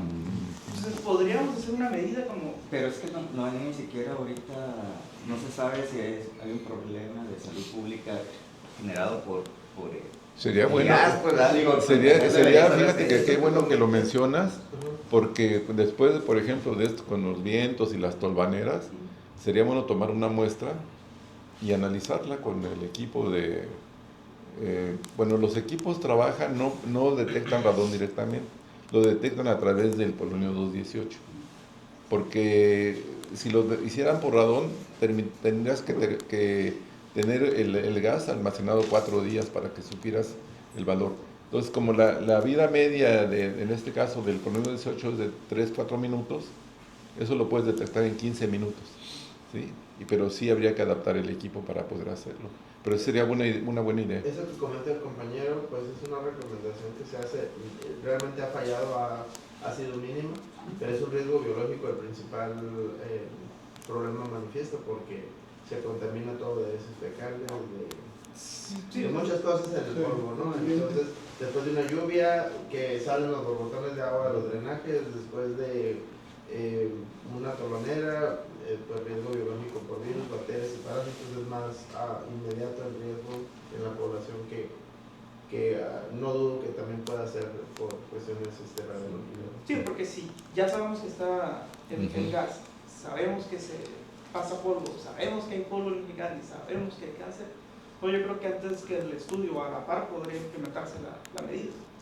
Los trabajadores ocupacionales de los bancos de materiales pétricos, que todo el día están, o las constructoras, que todo el día están expuestos a excavaciones, a polvos. Esos deberían tener una revisión pulmonar. De hecho, fue precisamente en los mineros que se detectó ese tipo de problemas.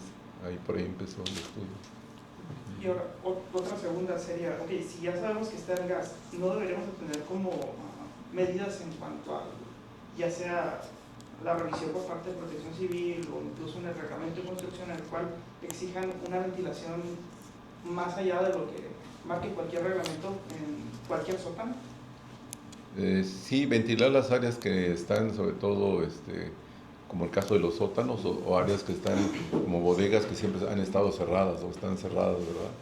Bueno, ahorita que menciona de la cuestión de la promoción, como yo veo que esto no es un asunto que lo va a atender la autoridad en breve, lo que yo hago con mis alumnos de los semestres, les digo, vamos a hacer este estudio, esta investigación.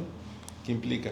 Vamos a comprar equipos de medición de radón. De hecho, ahorita tenemos uno porque se han venido desgastando.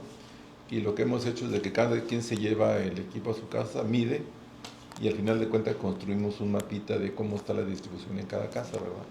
Se podría hacer también en el suelo, que es donde da valores más altos, ¿verdad? Recientemente, hablando de estos aparatitos, acaban de publicar un investigador del CERN, que es donde está el acelerador de partículas. Están construyendo, bueno, liberaron un aparatito que mide, en este caso, partículas alfa, que nos podrían servir para detectar radón o detectar polonio 218, ¿verdad? El aparatito, si lo construye uno, no nos saldría arriba de $200. Y entonces la idea que yo tengo es que los alumnos tomen conciencia, inclusive ellos hacen su proyecto de metodología. Y una de las cosas que les pido, bueno, va a haber un proyecto, digamos, de ciencia natural, que sería detección de radón. Pero el proyecto social que van a trabajar es qué tanto conoce la gente del radón. Y han desarrollado instrumentos para hacer encuestas de si los alumnos de sus compañeros están conscientes de lo que es el radón, si han tenido problemas de cáncer ellos y sus familiares, en fin. Entonces hay datos, ya tenemos de 3 generaciones que nos han aportado información sobre el conocimiento del radón por parte en este caso, de los estudiantes. Tal vez sería más interesante después, ya a nivel, por ejemplo, no sé si de IMIP o de Protección Civil, hacer una encuesta a nivel poblacional de qué casos de problemas se han presentado, ¿verdad? Y sobre la conciencia del radón. Y sobre todo, pues tener los cuidados, ¿verdad? Proteger en este caso el piso, que no tenga fracturas, grietas, en este caso la casa, ¿verdad? Y si hay personas que permanecen mucho tiempo allí, cuando hay refrigeración no hay ningún problema porque se ventila, pero cuando no, hay mucha gente que parece, sobre todo tercera edad o enfermos, están en un cuarto y si tiene grietas, pues lo más seguro es que por ahí. Inclusive se ha detectado que hay pisos de tierra aquí en Mexicali, todavía. Hay mucha gente que tiene pisos de tierra. De hecho, en Estados Unidos, en las áreas de comunicación social, hacen mucho el énfasis en el radón en diferentes spots de radio. Aquí lamentablemente no tenemos presupuesto y todo siempre versa en esa parte, ¿no? No hay presupuesto para dar esa comunicación de riesgo a la población, pero sí debería estar permanente. Podemos nosotros facilitarles los instrumentos de consulta. Ese podría ser una buena idea que lo hiciera tal vez el IMIN o Protección Civil, no lo sé, ¿verdad? Pero se podrían añadir más reactivos o cosas de esas para poder, pues que la gente por lo menos, existe una cosa que se llama radón que me pueda afectar y sus derivados del mismo. Yo creo que como Protección Civil en los dictámenes que se están solicitando, periódicamente podría incluirse la revisión o verificar que los sótanos al menos tengan ventilación. Claro. Yo creo que eso se puede aplicar ya, ¿no? Ahora, hay una cuestión de los sótanos, son muy comunes en Estados Unidos. Aquí posiblemente no haya sótanos, pero hablando de la chinesa, y ahí ya vemos que viven y aparte ahora es una atracción turística, ¿no? Entonces no sé si tienen la ventilación correcta. pero podría ser algo de... Tiene ventilación. Entonces, digo, todo eso creo que se podría ir atacando. Ya, porque tiene años, yo recuerdo que hace algunos años se presentó una exposición cuando estaba iniciando tal vez, pero en el colegio ya estábamos en el Rincón de Panchito. Entregamos sí, yo hice la presentación ahí precisamente en el Rincón de Panchito. Sí, ya tenemos años con el conocimiento. Entregué un reporte inclusive. Cuando estaba la comida buena. Sí, sí, me acuerdo que estuvo bien. Doctor, una duda. ¿Qué empresas aquí en Mexicali pueden hacer estos estudios de radón? Pues digamos que es un área de oportunidad para las empresas. O sea, ahorita no hay de empresas hecho, nosotros que lo puedan somos los únicos que lo estamos haciendo. Pero sí sería un área de oportunidad para que quiera invertir en análisis de domicilios para ver la cantidad de radón. Hay estudios que podrían utilizar, ¿verdad? Porque nosotros, en el caso de lo que son las fallas, a nosotros la Ley General de Asentamientos Humanos nos exige que solicitemos estudios de riesgo para todas las construcciones que se vayan a realizar en zonas, en las franjas de donde se encuentran las fallas.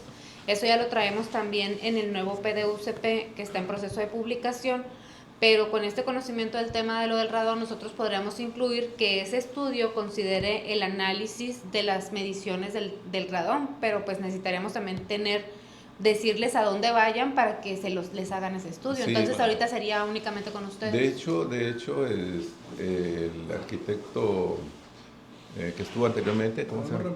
Ramsés, me mandó a los de Chivas, sí, porque querían construir algo allí rumbo al aeropuerto, ¿no? Entonces la ingeniera que habían contratado, como había estado ahí en el Instituto de Ingeniería, decía es que no le están permitiendo construir porque pasa cerca de la falla.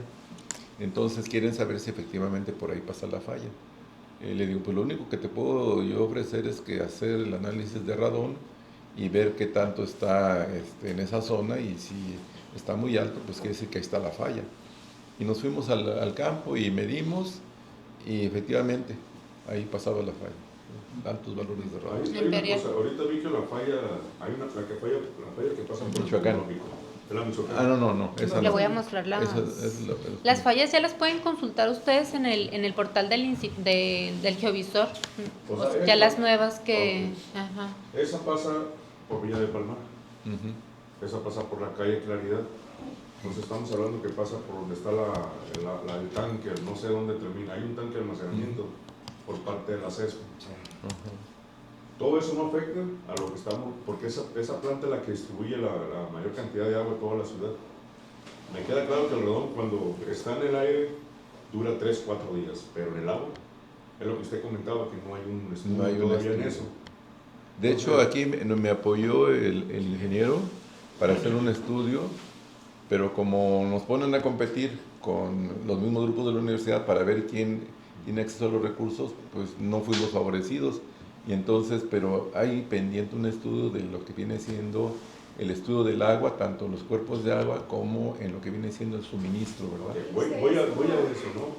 Voy a eso, porque por ejemplo, ahí sí está haciendo la Ciudad de la Salud, está la Universidad, la UABC, el Politécnico. La cuestión es que también se están construyendo casas, pues. Entonces, si todas esas casas que son Hacienda del Bosque, las nuevas que se están construyendo, otras más que están en la parte de atrás, corren riesgo de este tipo, pues también estamos nosotros ocasionando un problema que al rato va a ser un problema de salud. Claro. No digo en corto plazo, a largo plazo, o mediano plazo, sino hasta ya. Entonces, son situaciones que nosotros como área técnica, yo sé que es incipiente muchos estudios, pero de qué manera pudiéramos apoyar nosotros a la ciencia. Particularmente. Es la que tiene. Yo tengo mi casa, ¿qué puedo hacer yo para que mi casa pueda? Bueno, yo creo que debería de haber una. Bueno, en Estados Unidos, si tú vas a comprar una casa, debes de estar seguro de que el que te vende la casa ya hizo su análisis de lo que viene siendo el riesgo por radón. Aquí no lo tenemos, no tenemos eso. Aunque hay una norma, no para cuestiones de por ejemplo, bienes raíces, compras de casas, todo eso, no lo hay. Y eso es lo que debería de haber. O sea, pero tú, si eres consciente, revisa si hay radón en suelo, y ya que tengas tu casa, la compres o la hagas, revisa, por ejemplo, la cantidad de radón que pudiese haber y en última instancia, pues, sella bien todo lo que tengas que sellar. ¿Sí? Esa sería la solución. Respecto a lo que es Perdón, nada más una planta, última. En cuestiones de agua, ahí no sabemos, tenemos que investigar. No se ha hecho investigación de lo que es radón en agua, aquí en Mexicali. Con respecto a lo que es la planta 2, comentando, la planta 2 se construye directamente del canal Benací. Se construye muchos años antes de que se iniciara con este tipo de investigación. Sin embargo, la planta que tiene un sedimentador tiene una reserva de agua, tiene una erosión concreto muy fuerte, arriba de 400 kilogramos. No significa que esté estable, no significa que no tenga grietas, obviamente, puede tenerlo. Es un punto detectado ahora, en las fechas de riesgo, pero no nada más el riesgo en cuanto a ser radón, es una falla como tal, porque ahí tenemos nuestro almacenamiento de clorgas. Tenemos cerca de 20, déjenme decir, se oye feo, pero así se llaman las ranas, se le llama al contenedor más grande, es el calor, toneladas de clorgas. Lo tenemos bien contenido, tenemos cómo estabilizar, cómo tenemos simulacros. Pero es una preocupación porque al final de cuentas, si tenemos un sismo fuerte y de repente pues una falla se le ocurre manifestarse, eso puede pasar en cualquier momento, pues tenemos ahí esa zona de riesgo.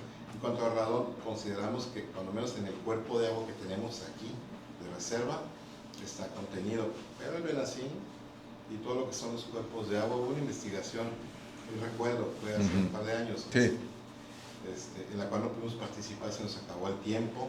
Por ahí hubo un cambio de directores nuestro y en ese inter no hubo firma para poder trabajar con el doctor. Estamos muy interesados en trabajar, de alguna manera apoyarlo en lo más que podamos, como un servicio público, no personal, y pues para poder hacer un estudio, llegar a algunas conclusiones, a nosotros nos conviene si monitoreamos y no monitoreamos la radioactividad, porque se ha contratado varios estudios, no tenemos como tal nosotros la manera de monitorearla, es carísimo, pero se ha contratado un par de empresas, en las cuales tenemos nosotros algunos valores. Nuestro laboratorio de control de procesos tiene valores de lo que es pues la reactividad del agua que nos llega a Mexicali. Según tengo entendido, está dentro de los parámetros permisibles. ¿Y recomiendan algún tipo de filtro que tengamos en casa? O sea, el agua potable, hay varios términos o niveles de potabilización. El agua potable no es nada donde la tomo. Potable es, puedo lavar la ropa, puedo bañarme, puedo lavar las verduras para uso, consumo humano. Tiene sales todavía tiene sales, entonces el agua sí no la podemos tomar, pero eventualmente nos va a dañar. Porque aun cuando tiene un cloro residual bueno, y está desinfectada, no nos conviene tomarla, habría que desalarla para que la podamos tomar confiablemente, ¿no? Entonces, tenemos una desaladora también, hacemos ese proceso nosotros. Retiramos la sal y luego tenemos que poner un poquito de minerales, porque el agua como tal destilada tampoco la podemos tomar. Es un pequeño proceso. Cambiando un poquito de tema, sobre la falla Michoacán, que recién se ingresó aquí a ver, creo que le está poniendo aquí. Sí, ya le puse aquí. Ustedes pueden consultar toda la información del Atlas aquí. Esta es la falla Michoacán, la que está en amarillo. Con lo que es el simbolito de la I, ustedes seleccionan cualquier elemento y les va a decir la información. ¿Dónde nos metemos? Geovisor y MIP. Se van al Geovisor y MIP, luego se van a ir al botoncito que dice actualizaciones del territorio. Y ahí en la primera opción va a estar todo lo que es el Atlas de riesgo y ahí están todas las capas que ustedes pueden consultar, estaciones sísmicas, eso ya se puede consultar, no requiere uno de acceso. No, es de acceso libre. Es de acceso libre, pueden ver tema meteorológico, riesgos, fenómenos químicos, sanitarios, el tema de vulnerabilidad y pues otra información que traemos aquí en el instituto que vamos actualizando de vialidades, equipamientos. Ustedes pueden ir sobreponiendo capas. Tenemos todo lo de equipamiento y pueden ponerla encima de lo que son fallas. Tenemos por separado escuelas, salud, guarderías, todo está muy bien. ¿Y hay algún estudio ahorita activo sobre esa falla? Me refiero como apenas la acaban de hacer oficial. Hay estudios de radón. Sobre el potencial sísmico, pues, ¿verdad? Que sería lo... Bueno, afortunadamente no es, digamos, de las activas, ¿verdad? Así fuertes, tectónicas, que son la Imperial y la Cerro Prieto. Digamos que es una falla que surgió a partir de ellas por la misma dinámica en este caso de la placa del Pacífico y la placa de Norteamérica. Ustedes deben de saber que el bracito de la California se está separando y se está yendo para arriba, ¿verdad? Bueno, gracias a esa dinámica es que surgió como, digamos, un movimiento así que le llaman falla de deslizamiento, que viene en la fractura de la falla Michoacán. ¿Sí? Entonces, en el 2008 aproximadamente, cuando no sé si se recuerdan de los enjambres, sí, ahí se delineó muy bien la línea de la falla Michoacán. O sea, los enjambres delinearon la sí, falla. delinearon la falla. Y o sea, que sí está activo, pues, es lo que me está diciendo. Digo, nada más que... pero como enjambre, o sea, no es una así, que tenga una ruptura así muy, muy intensa. Pero hay no hay ningún estudio. O sea, sí, hay un estudio que hicieron el profesor Tom Rowell, ¿sí? De San Diego State University. Okay. Él fue precisamente uno de sus estudiantes el que puso ahí la secuencia sísmica relacionada con la falla Michoacán, pero lo puso como secuencia sísmica, ¿verdad? Entonces, básicamente es un alineamiento. Pero teníamos el antecedente del IRA y lo relacionamos con él, pero nos parecía que no coincidía, porque en el momento de querer mapearlo, pues ¿dónde lo ponemos? Porque una línea ahí de falla tú la ves y dices, pues es una línea, pero vete al campo, tienes ahí por lo menos 1 kilómetro, ¿y aquí dónde está? Tienes que estar analizando, y en este caso usamos radón y eso es lo que... Pero ahí está digamos ahorita no... Ese es es la aceleración, es la medición de la aceleración que hicieron ahí en el Instituto de la UABC. Ah, perfecto. Ahí en está. relación con estas son las aceleraciones del terreno. Ajá. Sí, no perfecto. es un lugar geométrico tan definido. Ajá. Claro. ¿Y estaría incluida? No. O sea, esa falla estaría incluida en el estudio. Yo creo que me refiero... es que no está, o sea, todo lo que se levantó, o sea, lo que se levantó de la UABC en cuestión de lo que son las aceleraciones, son igual mediciones con un equipo específico que lo dejan también ahí para estar monitoreando. Y hicieron casi 300 mediciones en todo lo que es el área de la ciudad, y con esas mediciones lo que lograron hacer es mapita. No considera, o sea, no se sobrepone lo de la falla, sino que te está diciendo cómo se está acelerando el terreno en esas zonas. Lo que pasa es que para hacer esas consideraciones se necesita saber, digamos, qué sismo puede producir cada falla. Si te fijas, mira, ahí se ve muy bien la Imperial arriba, y ahí abajo pues está la de la Salada, pues, ¿verdad? Y Cerro Prieto, ahí están las tres. Así, mi pregunta es tendría que preguntar a ellos, pues, si lo incluyeron en su estudio, o sea, si ya se conoce el potencial sísmico de esa falla, pues, ¿qué magnitud es lo más? Hay que hacer sí, bueno, el sistema sí lo han estudiado, se ha estudiado por varios, inclusive gente de Estados Unidos. Digamos que hablando de cuestiones de magnitud, digamos, el mayor sismo que podemos esperar en esta zona a nivel mundial es de 8. En abril de 2010 fue de 7.2, pero el máximo que se puede prestar es de 8, no mayor. O sea, y uno de 8 estamos hablando de algo... No, pues es que imagínense, uno de 8 en la Michoacán, pues adiós. Sí, y hay otra cuestión que, por ejemplo, la gran ventaja, o digamos, lo bueno del sismo del 2010 fue que fue en vacaciones de Semana Santa, no había actividades, era un domingo. Domingo de Pascua, y entonces, pues que si ha habido actividades, no lo hubiéramos, nada más hubo 2 muertos, uno porque le dio un infarto y uno porque se le cayó la barra. Pero si hubiera habido un día así activo, no hubiera sido algo tan sencillo como esto, ¿verdad? Hubiera habido bastantes lesionados, bastantes muertos posiblemente. De hecho, tengo fotos de cómo quedó la la Facultad de Ingeniería de la UABC, que tiene 4 niveles. Sí.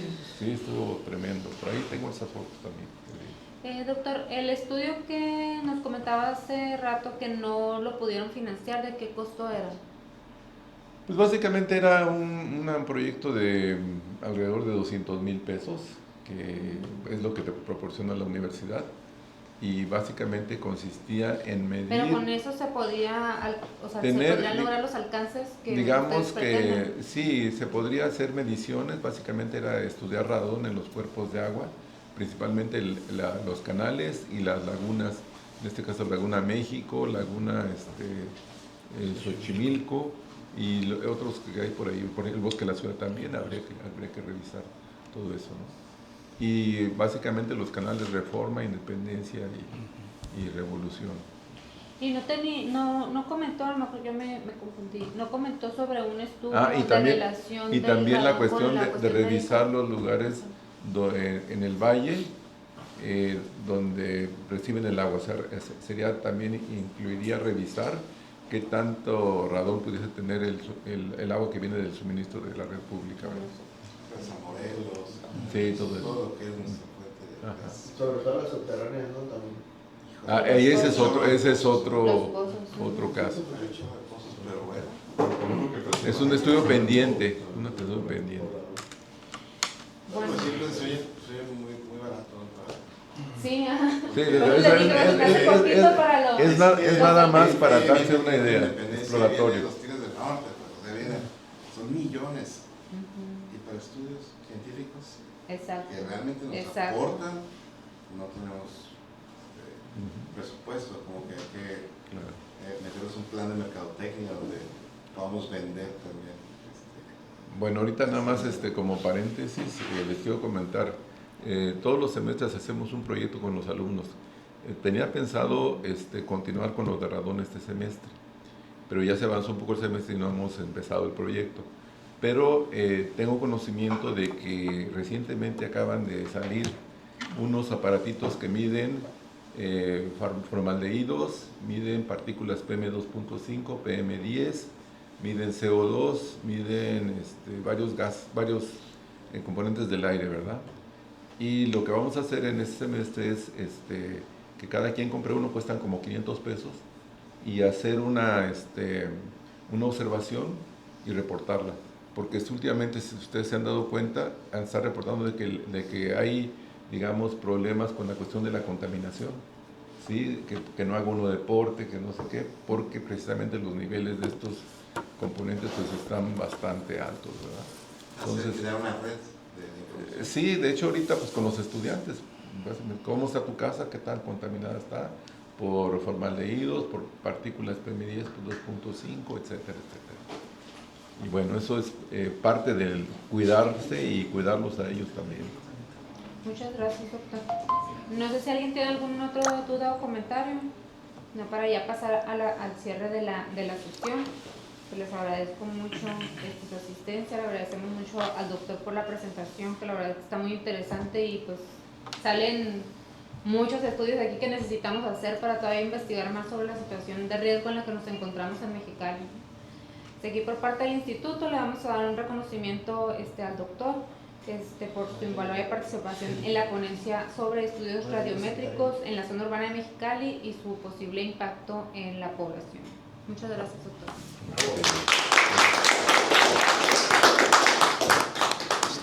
Sí, pues con esto concluiríamos la presentación. Voy a tomar en cuenta también ahorita lo que se comentó en relación a que se nos haga una presentación también del tema del cáncer aquí en Mexicali, para ver cómo podríamos ir empezando a empatar toda la información con nosotros, lo que tenemos del Atlas, con lo que han investigado también en el instituto, y pues ver qué se puede, pues ahora sí que compaginar en materia de salud, y pues ir ahora sí que correlacionando pues los temas de riesgo, ¿no?